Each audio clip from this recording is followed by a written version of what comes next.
မင်္ဂလာပါကျွန်မဒီတပါရှင်ပြိုင်သွားမယ့်တခြင်းလေးကကြတော့တေးရည်သေးဆိုစလိုက်ထွန်ခန်းမှာရေးဆက်ထားတဲ့ချီလက်တော်ရန်ဆိုတဲ့တခြင်းလေးပဲဖြစ်ပါတယ်ဒီတခြင်းလေးကိုရွေးရတဲ့အကြောင်းရင်းကကြတော့ဒီတလောကျွန်မရဲ့ခန်းစားချက်လေးနဲ့အများကြီးတိုက်ဆိုင်နေလို့ပါလို့ကျွန်မအိမ်နဲ့ဝေးတာကြတော့တနင်္လာရှိပါပြီပေါ့နော်အိမ်ကအဖေနဲ့မေကကြဖုန်းလည်းမရှိတဲ့နေရာမှာနေတဲ့အတွက်ကြောင့်မလို့အဆက်သွယ်ကောင်းကောင်းမရလဲတော်တော်လေးကိုကြာနေပါပြီအခက်ခဲများရင်ထဲကနေဒီလိုပြန်ပွဲကိုဝင်ပြိုင်တဲ့အတွက်ကြောင့်မလို့စိတ်အားငယ်တဲ့အချိန်တွေလည်းအများကြီးရှိပါတယ်အိမ်ကိုတတိရတဲ့အချိန်တွေလည်းအများကြီးရှိပါတယ်ဒီလိုခက်ခဲပြန်ပွဲဝင်နေရတဲ့အချိန်မျိုးမှာပေါ့နော်ဒီစိတ်တက်ကြတဲ့အချိန်လေးအများကြီးရှိတယ်အဲ့လိုမျိုးအချိန်မှာဆိုကိုယ့်ရဲ့ဘေးမှာအမေသာရှိနေမယ်ဆိုရင်တော့ကိုယ်အဖော်ပြူပေးပြီးကိုယ်အားပေးနေမယ်အမေပေါ့နော်အနားမှာရှိနေမယ်ဆိုရင်တော့ဘလောက်တော့အားရှိမလဲပေါ့နော်အဲ့လိုမျိုးစိတ်တွေလည်းခဏဝင်မိပါတယ်ဒီသချင်းစာသားလေးမှာပါဝင်တဲ့စာသားလေးတွေကဒီကိုတလော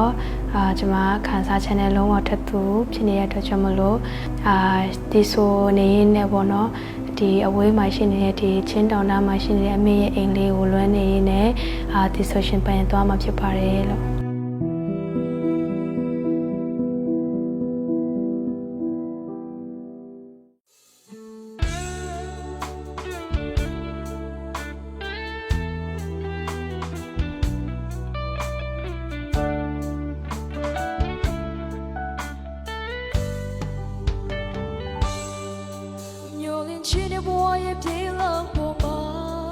小贝就在我这边乱的，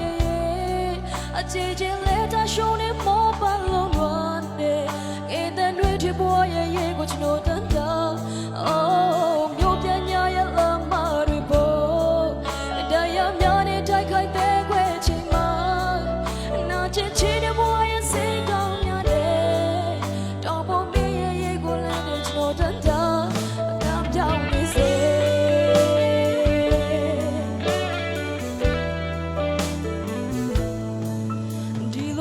我的心也麻的，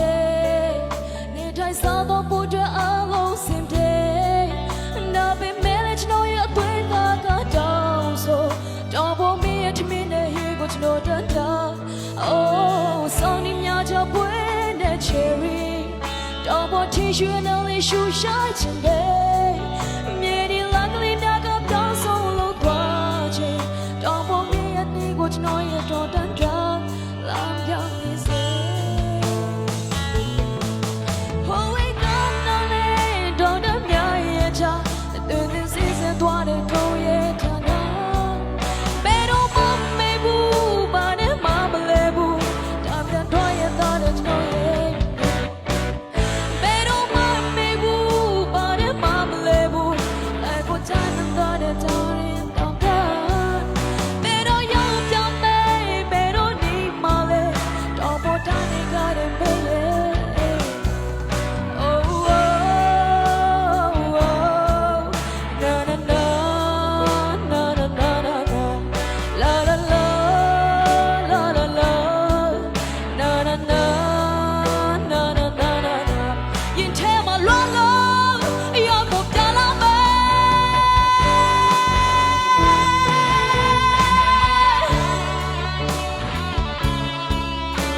哦，桑尼伢家不的 cherry， 到我提血那里树下情的。